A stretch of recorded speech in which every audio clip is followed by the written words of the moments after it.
Es un poco extraño para mí decir esto, pero realmente me invade un sentimiento de nostalgia a un producto que apenas salió hace 2 años. Es increíble cuando pienso lo rápido que quedé encantado con este mundo, esta historia y lo que nos robaron. Porque no exagero al momento de escribir esto, y en consecuencia cuando lo digo en voz alta, de la manera más clara, explícita y profana posible. Disney, chinga tu cola. Willow la serie merecía más. Esta es una llamada corta para hablar de otra de esas series que Disney produjo donde finalmente me daban lo que quería y me la arrebataron cuando más la necesitaba. Si tuviera una moneda por cada serie de Disney con protagonistas no hetero que fue cancelada en su pico, tendría 2 monedas. Lo cual no es mucho, pero es tan molesto que sucediera 2 veces más de las que debía. Curioso que ambas tratan sobre magia y tienen el concepto de mundos diferentes, aunque entre la Casa Búho y Willow hay un océano de diferencia, incluso si no tomamos en cuenta que una es animación y la otra live action.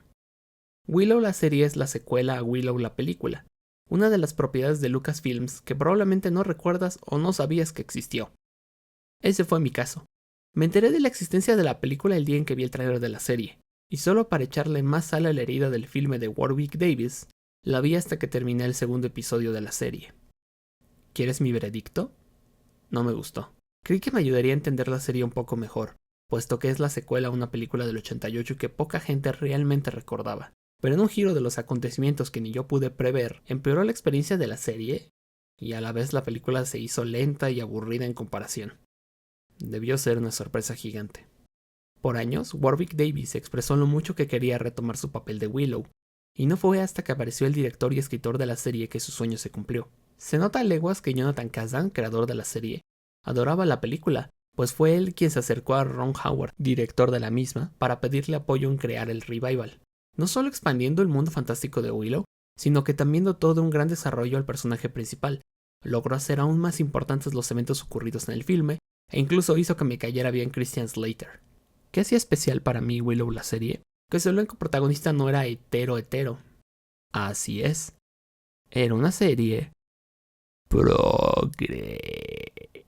La sexteta protagónica estaba compuesta por una pareja lesbiana quienes luchaban por aceptar que estaban enamoradas. En efecto, el drama venía de una pareja que no estaban segura de sus sentimientos, y no porque fuera mal visto en el reino de Tir Asleen. De hecho, para todos es algo tan normal que hasta les molestaba que Kit y Jade simplemente no se besaban y ya, siendo ellas dos, sí por fin, la primer relación abiertamente gay en una producción de Disney, no como esas otras 100 primeras veces. La mamá de Kid era básicamente un mija, solo acepta que te gusta Jade y ya. Luego teníamos a los dos protagonistas secundarios que, siendo honestos, nunca lo dicen abiertamente, pero por favor, cualquiera que vea la serie, pongamos un asterisco a esa oración, se daría cuenta que Elora y el príncipe Graydon son bisexuales, la más clara siendo Elora, quien también se enamora de Kit o por lo menos le trae unas ganas. No podemos olvidar tampoco al bardo del equipo, Traxus Borman, quien le entra al bondage, y que en mi headcanon es pansexual. Él mismo aclara que ha estado con hombres y mujeres, pero para tapar las apariencias, los creadores le pusieron una mujer de pareja para despistar al enemigo. Este sexteto de desadaptados me dio una felicidad enorme cada semana que seguía en su camino, porque la misión era salvar al Jimbo en apuros, que no es tan diferente a la película. ¿O acaso un bebé cuenta como damisela en apuros? Si cuenta, díganme, no lo sé. Es el tipo de historias que me gustan, donde los personajes, si bien pueden ser groseros o dañar a otros, nunca lo hacen con intención maligna, piden disculpas y mejoran como personas. Tipo The Bear, la serie de FX. Además, no puedo dejar de mencionar la increíble química del elenco, tanto dentro como fuera de la pantalla. Se podía ver que eran amigos de verdad, sentían orgullo de representar estos personajes y que por encima de todo, lo disfrutaban. Será difícil de creer, pero tener genuina química en Hollywood es complicado. A veces los actores no se caen bien, pero pueden fingir ante la cámara, o en ocasiones como Willow la serie, en realidad son amigos desde antes de que griten acción. Lo cual, sin duda, da un plus a los momentos que tienen que platicar entre ellos o en sus acciones silenciosas. Son muy pocos los proyectos que pueden presumir de este tipo de relaciones tan orgánicas. Ah, y también orgullo trans. Willow fue la primera producción de Lucasfilms en contar con una actriz trans, Talisa García, para ser de la madre del príncipe Graydon, por si querían aún más cosas para espantar a los fachos. Arma de doble filo, por cómo terminó todo. Pero dejé lo mejor para el final. Sin duda, mi tratamiento favorito fue el de Willow, a quien en la película lo vimos como el alegre bonachón, el niño bueno que salvó al mundo siendo más listo que el enemigo, en lugar de más fuerte. Ahora lo veíamos como el sabio del pueblo, logrando todo lo que deseaba en el filme, pero sintiendo un claro resentimiento por ser alejado de la trama antes del inicio de la serie.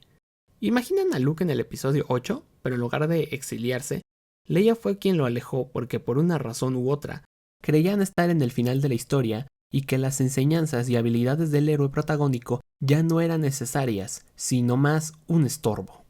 De hecho, son demasiado similares los tratamientos de ambos personajes, Willow y Luke. Supongo que no hay tantas formas, al menos en Hollywood, de escribir la continuación del arco del héroe, sin que ésta sea el héroe en desgracia o señor gruñón se junta con la chaviza. Pero si lo que tú odias es el tratamiento de Luke en el episodio 8, te alegrará saber que Willow no solo es totalmente proactivo, sino que de verdad intenta enseñar a Elora lo que necesita saber, incluso si eso significa presionarla de vez en cuando, sin volverse el señor que odia a las nuevas generaciones.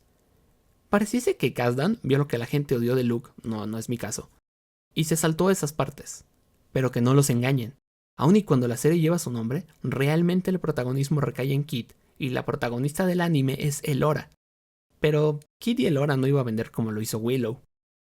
Bueno, tampoco es que vendiera para empezar. Y ahora que lo digo en voz alta, Kasdan lo hizo bien. Tenemos a un dúo protagónico, pero también a una protagonista del anime. Porque sí, hay un elegido, Elora, pero sigue siendo decisión de ella hacerlo o no. Y aunque de ella depende todo, sigue necesitando ayuda de los demás personajes, haciendo sinergia e incluso volviéndose el apoyo de los demás.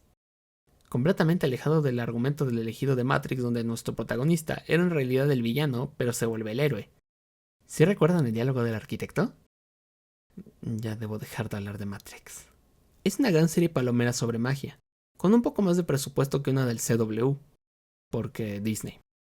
Pero también con un guión más pulido que tu típica serie ochentera, pero aún con el cariño y respeto que tendría la obra que te marcó. Con solo verlos detrás de cámaras te das cuenta de que los actores, escritores, productores, gente de efectos especiales y un largo etcétera estaban totalmente convencidos de que estaban haciendo cine. ¡Cine, maldita sea! En mi corazón solo resuena la frase, se me puede acabar la magia, pero no las opciones. Porque tanto en la película como en la serie las hechiceras recurren a los puños cuando la magia de luces y rayos se termina. Además, ¿estoy loco o disparan magia con dedos de pistola a lo Yu Yu Hakusho? Digo, en un mundo de Akira Moto referencia es algo refrescante ver una referencia a otra cosa. Porque díganme al menos 3 franquicias donde los poderes sean lanzados con dedos de pistola. Yu-Gi-Oh! The 4Kids no cuenta. Aquí los espero. Por eso dolió tanto cuando después de la cruda que me dio ver que el plan era tener 3 temporadas de este maravilloso mundo y elenco diverso, salió el creador a decir que habían liberado a los actores de sus contratos. Según él, porque querían darles tiempo a que hicieran otros proyectos para entonces volver. Porque la serie sí que era complicada de grabar por los sets y efectos especiales. Para un mes después enterarnos que Disney borraría para siempre la serie de Disney Plus, mandando así a la verga a todo el público potencial que una clara serie de culto podía tener. No había palabras en el lenguaje élfico o enano que pudiesen expresar mi furia. Nuevamente Disney me había arrebatado algo que amaba, porque no vaya a ser que los inversores de la marca, también conocidos como los homófobos habituales, apoyaran un proyecto que claramente no exaltaba los valores de la América Blanca. ¡Por segunda vez! Por eso es que la victoria de Dana Terrace sobre Disney es tan importante. Ella logró completar su historia, logró obtener esos 3 especiales que concluyen The Old House, cosa que el elenco y producción de Willow nunca podrá tener, porque ya ni siquiera está en la plataforma. Eso, y que también llegó la crisis económica de Disney Plus.